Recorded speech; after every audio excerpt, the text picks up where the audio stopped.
12 ugly habits in old age that make people avoid you. Opening reflection. Facing the mirror with courage. Getting older is a privilege. Every new decade is proof that you have endured, loved, laughed, and contributed to the world. Yet aging also brings a quieter challenge, one many of us prefer to ignore.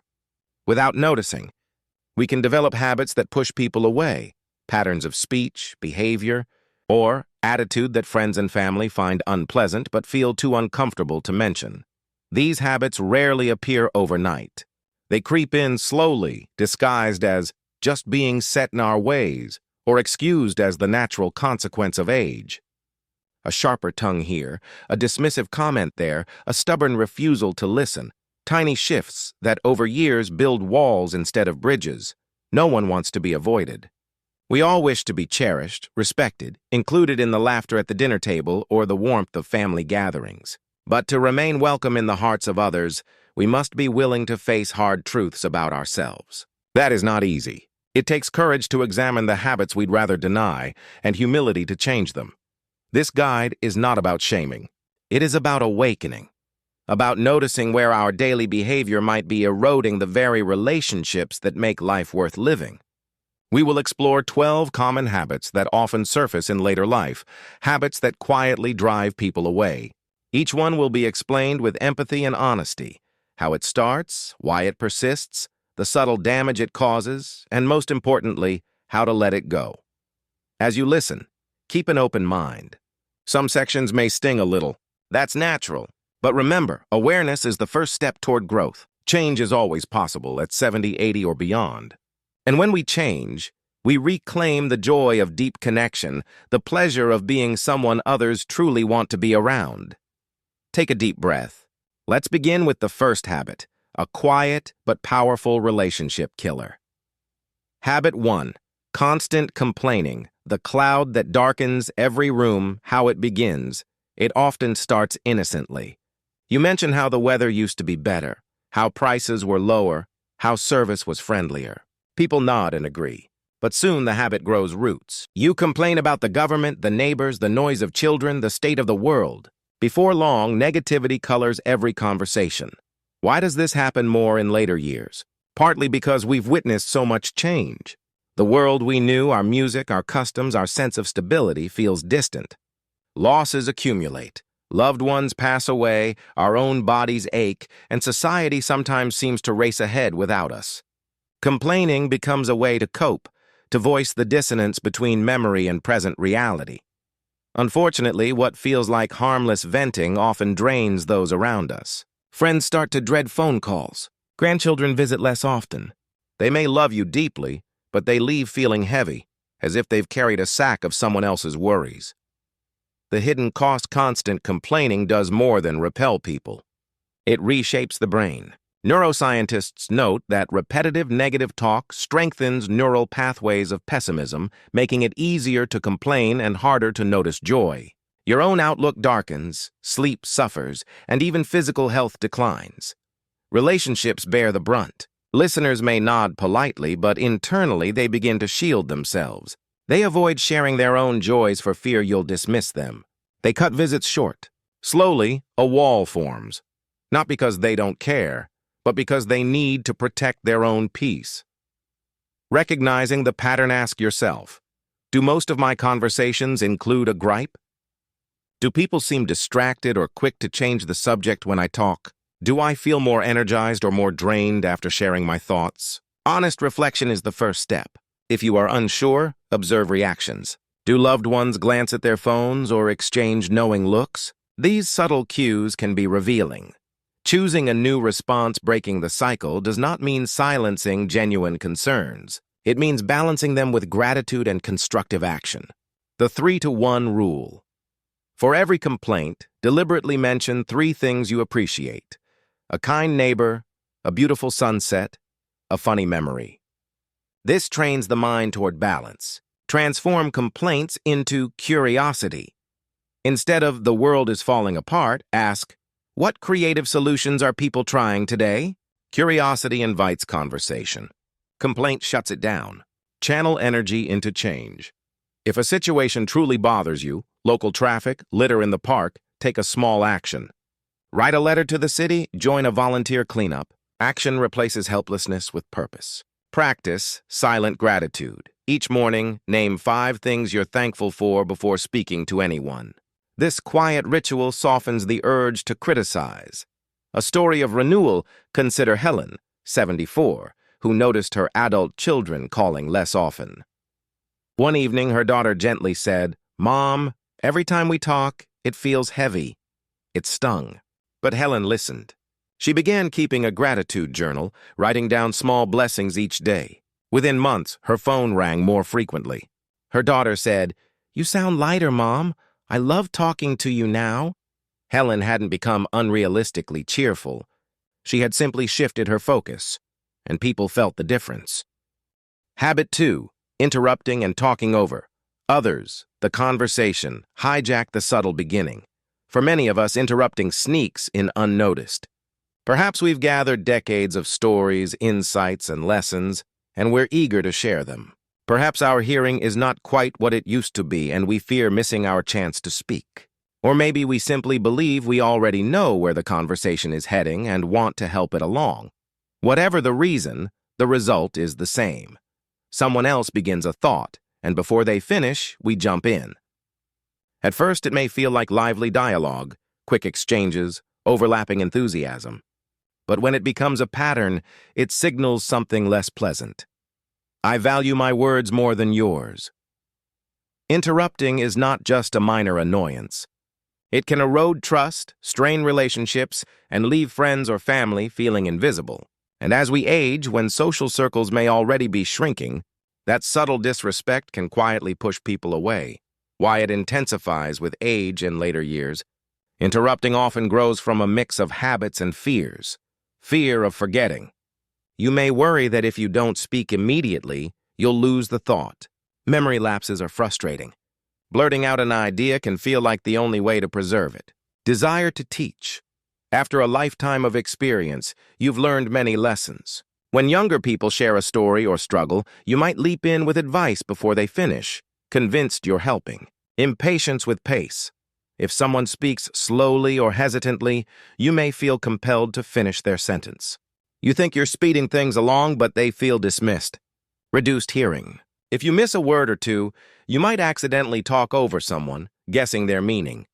Each of these factors is understandable, but if left unexamined, they create a consistent pattern. Conversations that feel one-sided and unwelcoming. The hidden impact on relationships. When you interrupt, the other person feels a subtle but powerful message. Your voice matters less than mine. Over time, this breeds resentment. Children and grandchildren might stop sharing details of their lives. Friends may avoid deep conversations, sticking to surface topics to protect themselves. Even when interruptions come from excitement or love, the effect can be alienating. A friend who constantly loses her turn to speak may quietly decide it's easier to stay silent, or worse, I won't bother calling next time. Recognizing the habit interrupting can be tricky to self-diagnose because we rarely notice it in ourselves. Here are gentle self-checks. Watch people's faces. Do they pause mid-sentence when you jump in? Do they glance downward or lean back slightly? These are subtle signals of being cut off. Record and review. In a casual setting, with permission, record a conversation and play it back. You might be surprised at how often you speak before others finish. Ask for honest feedback. A trusted friend or family member can offer insight if you simply ask, "Do I interrupt a lot?" Be ready for an answer that might sting but help you grow. Steps to break the pattern. Pause and breathe. Before responding, silently count 1, 2. This micro pause ensures the other person has truly finished. Keep a thought journal. If you fear forgetting your point, jot a quick keyword in a pocket notebook while you continue to listen. You can return to it when it's your turn. Use reflective listening. Repeat back a key phrase before adding your opinion. So you're saying the new job is exciting but stressful? This proves you heard them and slows the urge to interject. Address hearing issues. If diminished hearing contributes to interruptions, schedule a checkup and consider hearing aids. Good hearing supports patient listening. Embrace silence. Remember, conversation is not a race. Allow space. Silence often invites deeper sharing. A story of transformation. Consider Robert, age 78. His grandchildren visited less often, and when they did, conversations felt awkward. His daughter finally confessed, "Dad, the kids feel like they can't finish a sentence without you cutting in." Robert was startled. He prided himself on being engaged. Determined to change, he practiced silent counting, nodding, and taking notes instead of jumping in. Within weeks, the difference was striking. His granddaughter began calling to share school stories. "She says you really listen now," his daughter reported. Robert didn't just stop interrupting. He rediscovered the joy of truly hearing his family's hearts. The greater gift. When you resist the impulse to interrupt, you offer others a profound gift. The experience of being fully heard. In return, they offer you something equally valuable: trust, openness, and deeper connection. Listening is not passive. It is a powerful act of love. Especially in the later chapters of life, when time with loved ones is precious, there are few acts more meaningful than letting someone finish a sentence, a story, a thought, without rushing to fill the space. Habit 3. Clinging to the past. When nostalgia turns sour, the gentle lure of yesterday memories are treasures. They hold the laughter of childhood, the thrill of first love, the triumphs and adventures of a life well lived. In older age, reminiscing can bring comfort and meaning. It can knit generations together as you share family stories or recount pivotal moments in history. But there is a fine line between warm remembrance and something more corrosive, a relentless clinging to the past that casts a shadow over the present. When every conversation begins with "back in my day," or "things were so much better when," nostalgia hardens into a barrier. Instead of inviting connection, it signals that the present and the people living in it cannot measure up. Why it takes hold with age. As we grow older, the world changes around us with dizzying speed. Technology evolves, social norms shift, neighborhoods transform. It can feel disorienting, even threatening, to watch the familiar fade. Our own bodies remind us daily of time's passage, aches, slower steps, the quiet of an empty house once filled with children. Memories become a safe harbor, a place where we remain strong, needed, admired. There is also pride in the life we've built. We worked hard, faced challenges, survived losses. The past proves our strength. When the present feels less certain, we may lean on those memories as proof of our worth. These impulses are natural, even healthy in moderation. The problem arises when the pull of yesterday eclipses the beauty of today. How it pushes. People away, younger friends and relatives often respect the wisdom of elders. But if every interaction turns into a lecture about how things used to be, they begin to feel unheard and dismissed. A grandchild excited to share a new music discovery may be met with, "Music today is just noise." A neighbor describing a community project may hear, "It's not like the good old days," repeated often enough. Such comments create distance. The unspoken message is painful. Your world is inferior to mine. Your experiences can't compare. People withdraw, not out of disrespect, but to protect their own enthusiasm. Recognizing the habit clinging to the past can be subtle. Ask yourself, do I often begin conversations by contrasting the present unfavorably with the past? Do I feel irritated or dismissive when someone praises a modern trend or technology? Do friends or family hesitate to share new ideas with me? It's important to distinguish between healthy storytelling and habitual complaining. Sharing a cherished memory is delightful. Using it to judge the present is alienating.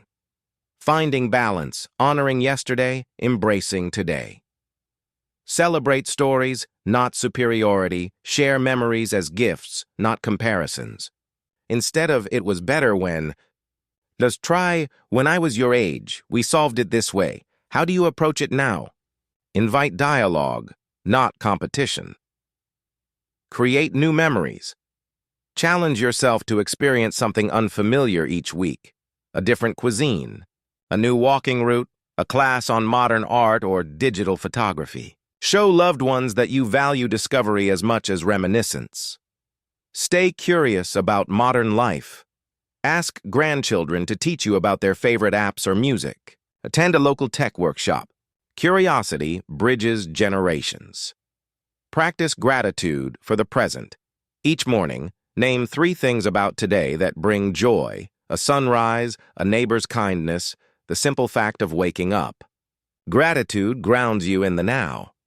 A story of renewal. Margaret, a 72-year-old retired teacher, noticed her friends teasing her gently. "Here comes another back-in-my-day speech." At first, she laughed it off. But when her teenage grandson stopped visiting as often, she asked why.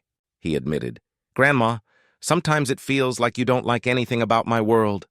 The words pierced her heart. Margaret decided to change. She began attending a local film club that screened modern documentaries and foreign films. She asked her grandson to make her a playlist of current music. To her surprise, she enjoyed several songs, and their conversations blossomed again. By showing interest in his present, Margaret discovered that connection flows both ways. The freedom of letting go, clinging to the past, is a form of resistance, a refusal to accept the unstoppable truth of change. When you release that grip, something beautiful happens. You discover that life remains rich, unpredictable, and full of wonder. Memories stay with you, but they no longer trap you. You carry them as companions, not as walls. Habit 4. Neglecting personal hygiene, the silent social barrier. When small details speak loudly, personal hygiene is one of those topics that people rarely mention outright, especially when it involves someone they care about.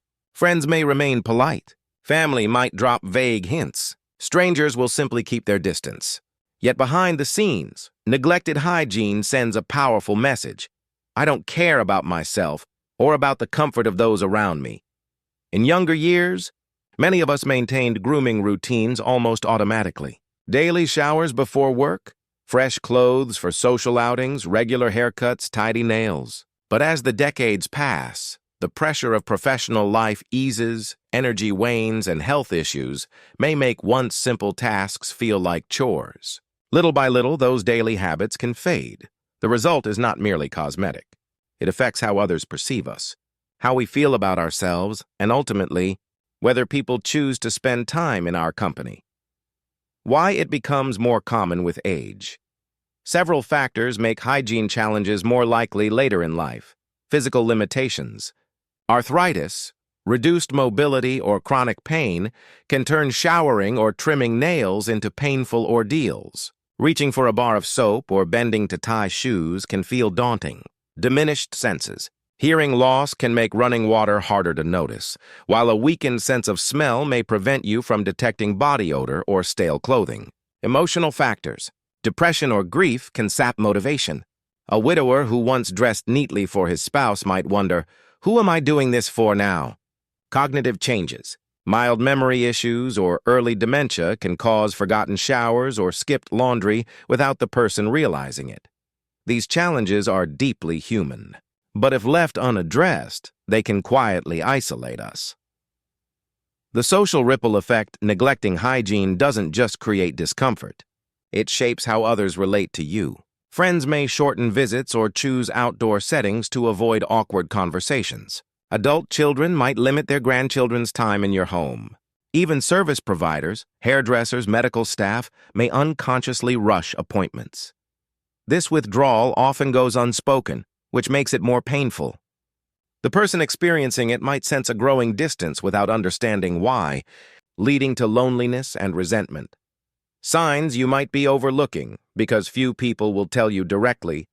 Self-awareness is essential. Laundry piles up. If clean clothes feel scarce or you wear the same outfit repeatedly out of convenience, hygiene may be slipping. Subtle social shifts. Are friends suddenly busy? Do visits end sooner than they once did? Sometimes the cause lies closer to home than we'd like to admit.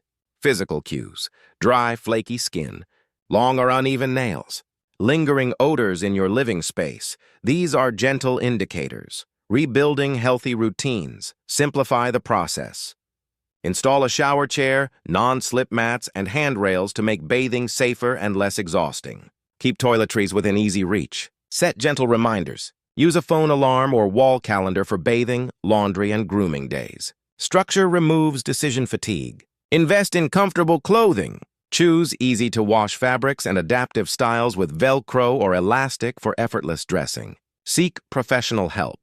A visiting nurse, home aide, or occupational therapist can suggest strategies tailored to your abilities.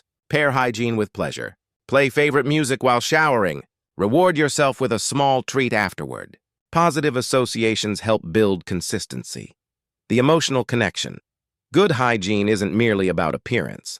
It's a declaration of self-respect and vitality. When you care for your body, you send a quiet message to the world: I am here.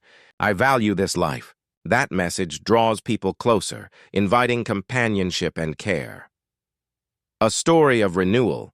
Consider Eleanor, an 80-year-old widow who rarely left home. After her husband's passing, she found little reason to maintain her once daily grooming habits. Her daughter noticed that friends stopped dropping by. With gentle encouragement, Eleanor hired a part-time home aide to help with laundry and hair washing. She also scheduled weekly visits to a neighborhood salon, not just for beauty, but for human connection. Within weeks, neighbors began visiting again. Eleanor herself felt lighter, more willing to smile and engage. Caring for her body rekindled her spirit. Dignity in daily ritual. Maintaining hygiene is an act of dignity. It tells loved ones that you respect both yourself and them. And while it may require new adaptations, grab bars, adaptive tools, or outside help, the reward is profound. Renewed confidence, richer social ties, and the quiet satisfaction of honoring the life you live. Habit 5. Constant complaining, turning every conversation into a storm, the slow drift into negativity. No one sets out to be a complainer. In fact, many who fall into this habit consider themselves just realistic, or believe they are simply sharing honest observations about life. But when nearly every conversation tilts toward grumbling about the weather, the government, neighbors, prices, aches, and pains, something shifts. Friends begin to brace themselves for the next wave of discontent, and subtle distances appear. Complaining, especially in older age, often begins as a release. A sore knee, a frustrating errand, a disappointing meal. Voicing irritation can feel cathartic. Yet when complaints dominate, they drain joy from the room. Instead of finding comfort, listeners feel weighed down, and over time, they may withdraw to protect their own spirits. Why it intensifies with age life's later chapters bring real challenges, losses, health concerns, financial stress. Speaking about them is normal and healthy, but several factors can nudge ordinary venting into habitual complaining, physical discomfort. Chronic pain or illness can overshadow daily experiences. When discomfort is constant, it may feel impossible to focus on anything else. Sense of powerlessness. After decades of independence, needing help with tasks like driving or shopping can feel frustrating. Complaining becomes a way to reclaim a sense of control. Social isolation. With fewer daily interactions, each conversation can feel like the only chance to express pent-up frustrations. Cultural habit. In some circles, trading complaints is almost a sport. Neighbors competing over who has the worst weather or the highest bills. While these reasons are understandable, the result is the same. A heavy atmosphere that discourages meaningful connection. How it affects relationships. Constant complaining sends unspoken messages that wear on relationships. Nothing is ever good enough. Your positive experiences don't matter as much as my grievances. I'd rather dwell on problems than share joy. Over time, even loyal friends may shorten visits, steering conversations to safer, superficial topics. Family members might hesitate to call, fearing another session of negativity. The complainer is left wondering why people seem distant, without realizing their own words built the wall. Recognizing the pattern because complaining can feel like simple conversation, self-awareness is key. Ask yourself, do most of my stories focus on something that went wrong today? When others share good news, do I respond with caution or criticism? Do I feel worse, not better, after venting? A gentle reality check is to track your own speech for a day. Make a small mark in a notebook each time you voice a complaint. The results can be eye-opening. Shifting the habit 1. Name the emotion, not the complaint. Instead of, "This neighborhood is terrible." Try, "I feel lonely when I don't see neighbors." Naming feelings invites empathy and solutions. Balance each complaint with a positive. For every negative comment, share one thing you appreciate: a tasty breakfast, a kind cashier, a beautiful sunset. Limit the time. Give yourself a complaint window, perhaps 5 minutes to vent about a frustrating errand, then intentionally change the subject. Seek solutions, not sympathy. If a specific problem repeats, a leaky faucet, recurring pain, shift focus to action, call a plumber, schedule a doctor's appointment, practice gratitude. Keep a journal of 3 daily blessings. This simple act trains the mind to notice what's good. A story of renewal. Consider Thomas, 79, who prided himself on keeping up with news and politics. His children, however, visited less often. When his daughter finally spoke up, she said, "Dad, we love you, but every time we call, it's a list of everything that's wrong." "It's exhausting." Thomas was stunned. He began journaling, noting one positive moment for each complaint. At first it felt forced, but soon he noticed small joys: a bird's song, a friendly cashier, a pain-free morning. Within months, conversations with his family grew lighter, filled with laughter again. The power of presence. Shifting from complaint to presence is not about ignoring real hardships. It's about reclaiming the ability to experience life as it is, full of challenges, yes, but also unexpected beauty.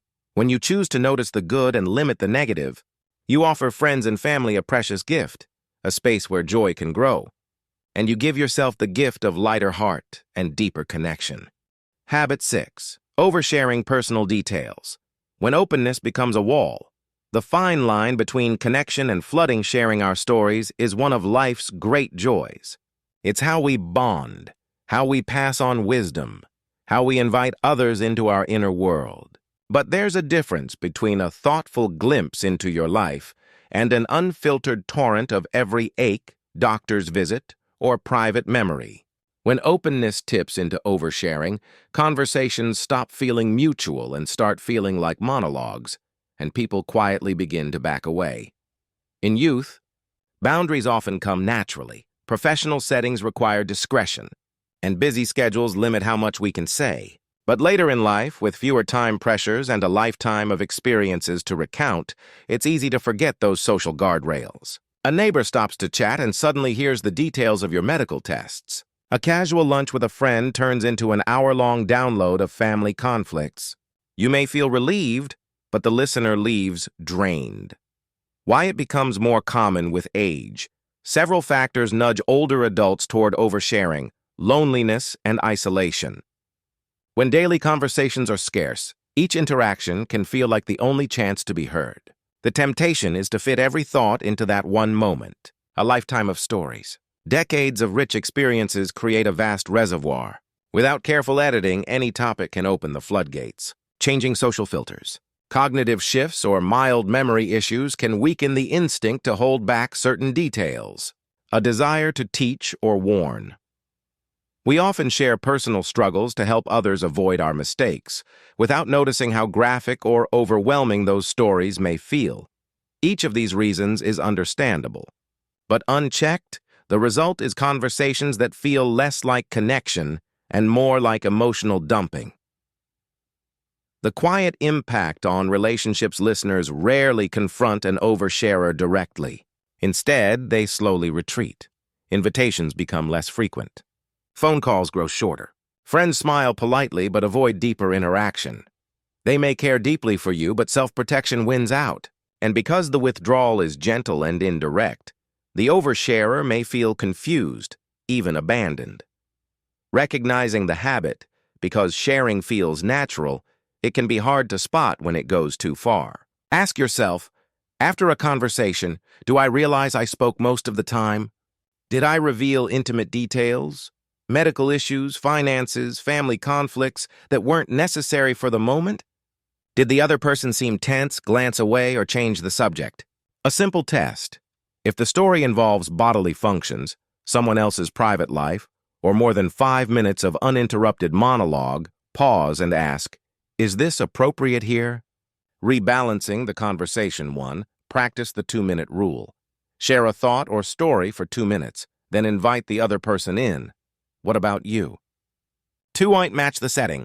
Reserve intimate details for trusted confidants or private spaces. A grocery store chat is not the place for medical test results. Seek dedicated outlets.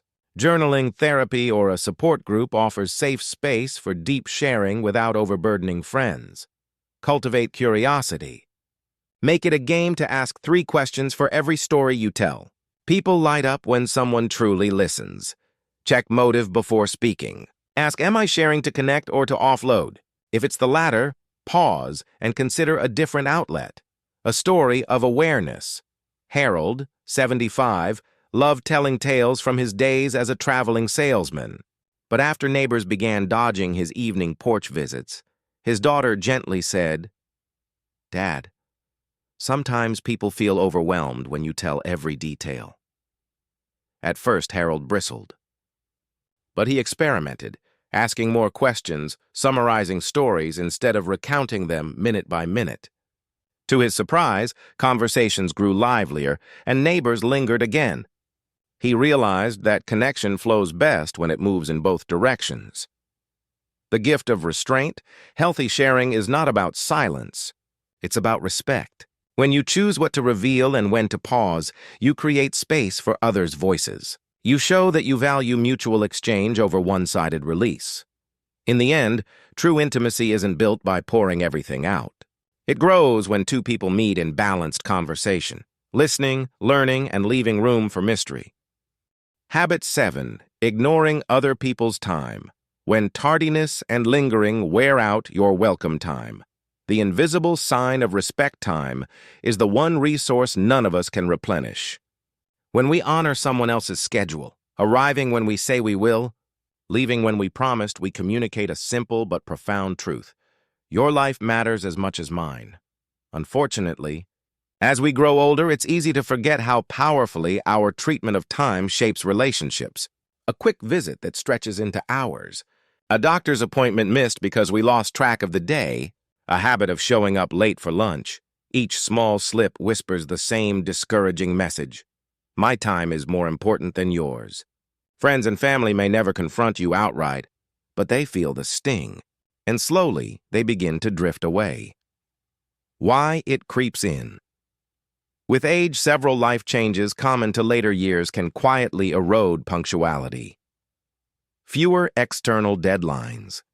After retirement, the rigid structure of work disappears. Without that daily rhythm, it's easy to underestimate how long tasks take. Physical slowing.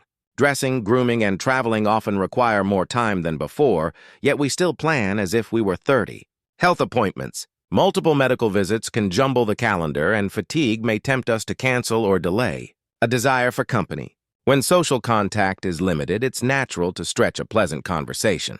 But lingering long past a polite window can leave hosts feeling trapped. Memory changes. Mild cognitive shifts can make scheduling or estimating time more challenging. None of these factors reflect bad character. They're simply realities of aging. But when they become routine, they signal disregard, even if unintended. The social consequences, time mismanagement rarely provokes immediate confrontation. Instead, people adapt quietly. Invitations dwindle. We're just so busy lately. Appointments are scheduled earlier with a buffer because others expect delays. Visits are kept short or moved to public places so a gentle exit is easier. The person at the center may feel hurt. Why does no one visit like they used to? Without realizing their own habits created the distance. Recognizing the pattern, ask yourself, do friends or family often start events without me? Do I hear comments like, "We figured you'd be late," said with a forced smile? Do I lose track of time once I'm enjoying myself, despite knowing others need to move on?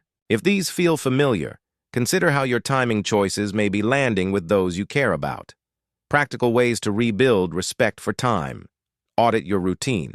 For a week, note how long basic tasks, dressing, meal prep, driving, truly take. Most people underestimate by 20–30% to use multiple reminders. Set alarms on your phone or a smart speaker for departure times, not just event start times. Plan buffer zones. If you think a trip takes 15 minutes, give yourself 25. Treat the extra as a gift, not wasted time. Communicate honestly. If delays are unavoidable, mobility issues, traffic, send a quick text or call. Courtesy softens inconvenience. Agree on visit lengths up front. When visiting a friend, say, "I'd love to stop by for an hour. Does 2 to 3 work?" Then honor the end time. Create pleasant exits. Prepare a simple phrase for leaving on schedule. "I've loved our time and I want to respect your evening. Let's talk again soon." A story of change. Linda, 76, adored chatting with neighbors, but she often arrived 20 minutes late for coffee and stayed far past lunchtime. Gradually, invitations dwindled. One day, a neighbor admitted kindly, "We love seeing you, but sometimes it's hard when visits go on for hours." Linda was shocked. She began setting alarms and openly confirming visit lengths. The result? More invitations, deeper conversations, and the warm knowledge that her friends felt truly respected. The larger. Meaning honoring other people's time isn't about rigid schedules. It's about valuing relationships. When you arrive when promised and depart gracefully, you tell loved ones, "I see you. I respect you. Your life is important to me." And in the later chapters of life, when every shared moment is precious, that simple respect becomes a profound act of love. Habit 8. Dismissing new ideas. The quiet habit of "that'll never work." The invisible wall of resistance. Throughout life, many of us take pride in our experience. We've solved problems, raised families, built careers. We've witnessed fads come and go. With such a wealth of lived wisdom, it's tempting to believe we can predict the future, especially when younger generations propose something new. But when "I've seen it all" becomes the automatic response, curiosity begins to fade. A neighbor mentions a community garden and you respond, "People tried that years ago, never lasts."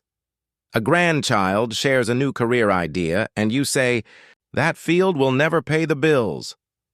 What feels like practical advice can land as dismissal, subtly telling others that their ideas, dreams, and efforts don't matter. Over time, this knee-jerk skepticism builds an invisible wall. Friends stop sharing plans. Family members seek encouragement elsewhere. And the person behind the wall, often without realizing it, ends up lonely and out of touch. Why it grows stronger with age. Several forces make resistance to new ideas more likely later in life. Comfort in the familiar. Decades of habits bring stability. New approaches may feel unnecessary or risky. Past disappointments, failed ventures, or painful lessons can harden into a reflex. I know how this ends. Rapid technological change. Smartphones, apps, and digital trends evolve faster than ever, leaving some feeling left behind. Fear of irrelevance. When younger people excel at things you don't understand, it can stir discomfort. Dismissing their interests may unconsciously protect your ego. These are normal feelings, but letting them dictate our words can close doors to connection and to our own growth. The cost to relationships. The subtle message of constant dismissal is, "I no longer believe the world can surprise me." Loved ones hear something more personal. "I don't believe in you." Children and grandchildren may stop confiding hopes or seeking advice. Friends will hesitate to share projects or passions. Even casual acquaintances sense the chill, steering conversations towards safe, shallow topics. Ironically, the very wisdom elders hope to pass on, insight, perspective, guidance, gets lost because people stop asking. Recognizing the pattern self-awareness is key. Consider these questions. Do you often respond to new ideas with phrases like, "That's not realistic," "We tried that already," or "That'll never work"? Do you find yourself highlighting flaws before asking questions? Have younger relatives stopped seeking your input? If the answers make you uneasy, it's a sign of growth waiting to happen. Reopening the mind. 1. Replace judgment with curiosity. When someone proposes something new, ask 3 questions before offering an opinion. What excites you most about this idea? How did you come up with it? Curiosity keeps conversation alive. Remember your own surprises. Recall times when unexpected opportunities turned out well. Moments when someone believed in you despite doubts. Sample before you dismiss. Whether it's a new food, a music genre, or a tech app, give it a try. A single experience can dissolve years of assumptions. Learn alongside younger people. Take a class with a grandchild or neighbor, pottery, coding, even a virtual reality demo. Shared discovery builds bridges. Acknowledge the courage of dreamers. Starting something new at any age takes bravery. Praise that courage even if you have concerns. A story of transformation. Evelyn, 73, prided herself on knowing what works. When her daughter announced plans to open a small online bakery, Evelyn scoffed. "You can't make a living selling cookies on the internet." Her daughter's smile faltered. Weeks later, Evelyn overheard friends raving about ordering treats from a fantastic online bakery.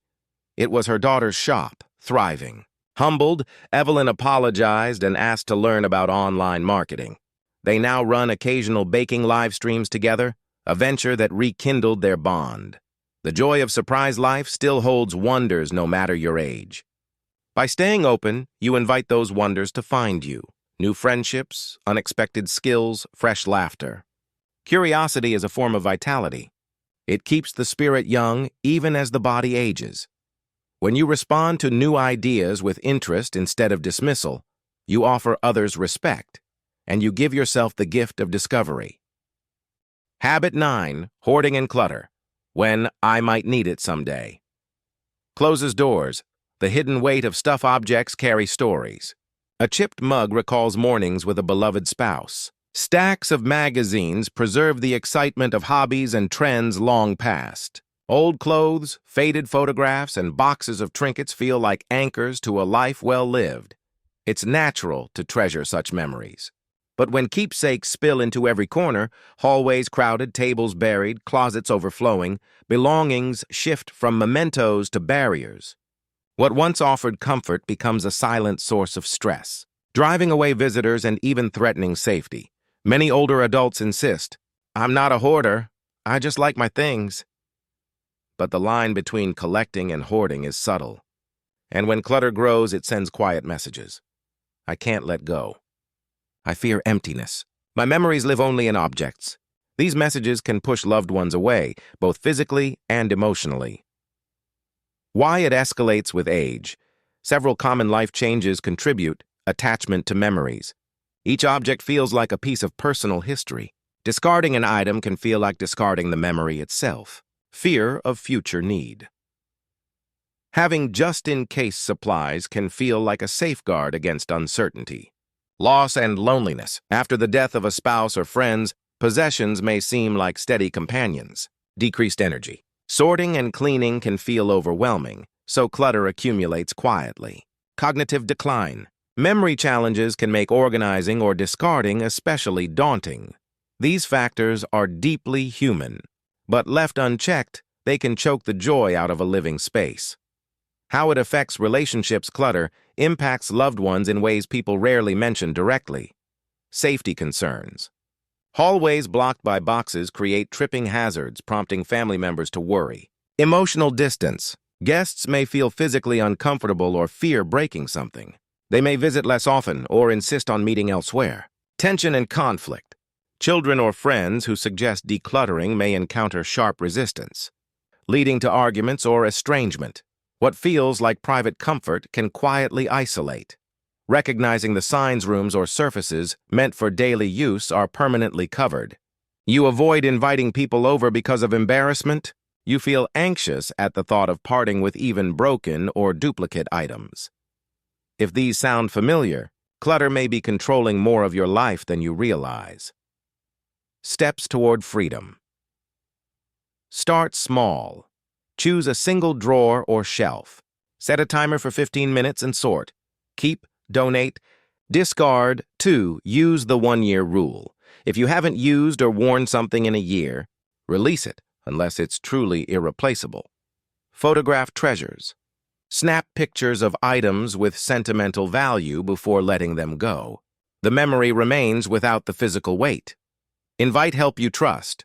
A supportive friend, family member, or professional organizer can guide without judgment, donate with purpose. Imagine the joy your unused items can bring to someone in need. Turning possessions into gifts transforms letting go into an act of kindness. Establish incoming rules. For every new item, decide which old item will leave. Balance maintains order. A story of lightening the load. Samuel, 78, once collected vintage tools. After his wife's passing, he found comfort in acquiring more until his garage overflowed. His daughter hesitated to visit with her children, fearing accidents. Finally, Samuel invited her to help. Together they sorted, donating duplicates to a community workshop. The cleared space revealed not emptiness, but possibility, a sunny corner for woodworking with his grandson. Samuel felt unexpectedly free. The deeper gift decluttering is not about erasing history. It's about honoring the life you've lived while making room for new experiences. By letting go of excess, you show loved ones and yourself that memories reside in the heart, not in piles of possessions. And when your home becomes welcoming again, relationships flourish. Friends linger. Family visits without hesitation. Your space once more reflects what truly matters: connection, presence, and the living moment. Habit 10. Neglecting personal hygiene. The silent signal that pushes people away. When everyday care becomes optional, cleanliness seems simple. Shower, brush teeth, change clothes. Yet for many older adults, these small routines become surprisingly difficult. A stiff shoulder makes washing hair a challenge. Arthritis complicates nail care. Medications dull the sense of smell, so odors go unnoticed. What begins as an occasional skipped shower can quietly turn into weeks without proper grooming. And while loved ones may never say it aloud, they notice. Body odor, unwashed clothes, or untidy hair can overshadow conversation, making visits uncomfortable and discouraging closeness. It's a deeply sensitive subject, one friends and family often avoid out of respect or embarrassment. But neglecting hygiene sends unspoken messages. I'm giving up. I don't care. I've stopped tending to myself. These signals can create distance even when the intention is the opposite. Why hygiene declines with age. Several factors make this habit more common. Physical limitations. Joint pain, limited mobility, or balance issues make bathing risky or exhausting. Cognitive challenges. Memory lapses may cause someone to forget whether they've already bathed or brushed their teeth. Depression or grief. When sadness settles in, self-care often feels meaningless. Financial strain. Fixed incomes can make regular laundry or grooming products seem like luxuries. Loss of routine. Retirement or widowhood can disrupt daily structures, leading to skipped habits. Understanding these roots helps replace judgment with compassion, both from others and from oneself. How it affects relationships. Personal. Hygiene is a quiet but powerful communicator. When it slips, loved ones may react in ways they rarely articulate. Reluctance to visit. Family might shorten stays or avoid close contact. Unspoken embarrassment. Grandchildren may shy away from hugs, sensing smells they can't describe. Health concerns. Poor hygiene can lead to infections or skin issues, worrying those who care. The result is a gradual withdrawal, exactly the opposite of what most people in later life desire. Recognizing the signs: clothes worn for many days without washing. Persistent body odor or greasy hair. Avoidance of social events. Because I don't feel presentable. Bathrooms lacking basic supplies like soap or toothpaste. If these signs appear, it's not a moral failing, it's a call for support. Steps to reclaim dignity and connection. Create a gentle routine. Set a simple schedule, perhaps bathing every other day at a comfortable time of day. Adapt the environment. Install grab bars, shower seats, or handheld sprayers to reduce the risk of falls. Simplify clothing. Choose easy-to-wash fabrics and outfits that are comfortable to change. Seek medical guidance. Discuss pain, depression, or memory concerns with a healthcare professional.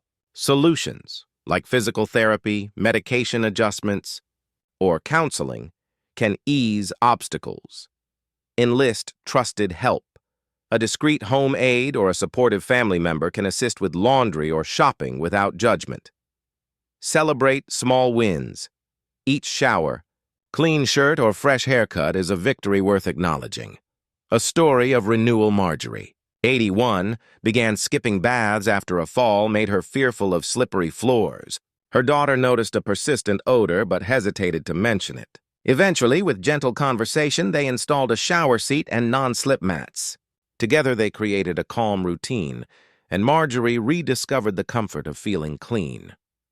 Her confidence returned, and so did regular visits from friends. The deeper meaning of self-care, good hygiene, is not vanity. It's a statement of self-respect and vitality. It tells the world and yourself that you are present, alive, and worthy of care. By tending to the body, you nurture the spirit, inviting connection rather than repelling it. Maintaining personal hygiene may seem small, but its impact on relationships and self-esteem is profound. It's a daily reminder that life, even in later years, deserves attention, dignity, and a fresh start every morning. Habit 11. Constant complaining. When every conversation turns into a list of grievances, the subtle drift into negativity, it starts innocently. A sore knee aches. A neighbor's dog barks too early. The cost of groceries seems outrageous. Sharing frustrations is human, and a little venting can even be healthy.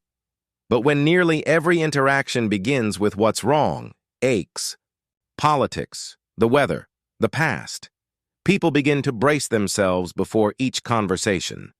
Instead of warmth, they expect a storm. The habit of constant complaining can creep in without awareness, yet it powerfully shapes how others feel around you. Friends may still care deeply, but the weight of negativity can quietly erode their desire to visit or call. They might leave a gathering feeling drained, even guilty for not wanting to return. Why complaining increases with age. Several factors can make negativity more tempting later in life. Physical discomfort. Chronic pain or illness naturally invites discussion and worry. Loss and change. The deaths of friends, retirement, or changing neighborhoods can create a sense that the world is moving in the wrong direction. Nostalgia bias. Memories of better times can make the present seem inferior. Social isolation. Limited interaction may lead to unloading frustrations on the few people who visit. Sense of powerlessness. Feeling that one's influence is fading can foster resentment and criticism. These emotions are understandable, but dwelling on them can overshadow moments of joy still available every day. How it affects relationships. Constant complaining has a unique impact. Emotional drain. Listeners feel they must cheer you up, leaving them exhausted. Avoidance. Friends or family may visit less frequently to avoid negativity. Reciprocal negativity. Conversations spiral downward, reinforcing gloom. Loss of empathy. When every talk is about suffering, real crises may receive less compassion because loved ones feel overwhelmed. Without realizing it, a pattern of complaints can isolate the very person who longs for connection. Recognizing the pattern, ask yourself, do most of your conversations focus on what's wrong rather than what's right? Do you often repeat the same grievances to multiple people? When something pleasant happens, do you quickly find its flaws? Honest reflection or gentle feedback from a trusted friend can reveal the habit. Shifting the conversation. 1. Set a gratitude goal. Begin each day by noting 3 things, big or small, for which you're grateful. Use a time limit. Allow yourself 5 minutes to express a complaint, then consciously change the subject. Balance every negative with a positive. For each frustration you share, follow it with something hopeful or amusing. Practice solution-oriented talk. Instead of "the park is too crowded," try maybe "we could visit earlier in the morning when it's quiet." Engage in joyful activities. Hobbies, exercise, and community service naturally provide uplifting stories to share. Seek support when needed. If chronic pain or sadness fuels complaints, medical or counseling help can make a profound difference. A story of Renewal. Henry, 75, prided himself on being informed. But conversations with his grandchildren always turned to the terrible state of the world. Eventually, they visited less often. One day, his granddaughter gently said, "Grandpa, can we talk about happy things too?" Her honesty stung, but Henry listened. He began keeping a good news journal and made a game of sharing one uplifting fact at every visit. Soon, laughter returned to their gatherings, the deeper gift of positivity. Choosing optimism is not denial, it's courage. It means acknowledging pain while still embracing possibility. When you balance life's hardships with appreciation, you become a source of light, drawing people in rather than pushing them away. By softening the habit of constant complaining, you reclaim the ability to inspire. Your presence becomes a comfort, your words a reminder that even in later years, joy is never out of reach. Habit 12. Refusing help. The lonely burden of, "I can do it myself." The pride of independence. Independence is a badge of honor. For decades, you've cooked your meals, driven yourself, handled finances, solved problems. Self-reliance can feel like the essence of dignity. So when someone offers assistance, carrying groceries, fixing a leak, even lending an arm for balance, an instinctive response might rise, "No, thank you. I've got it." At first, this seems admirable.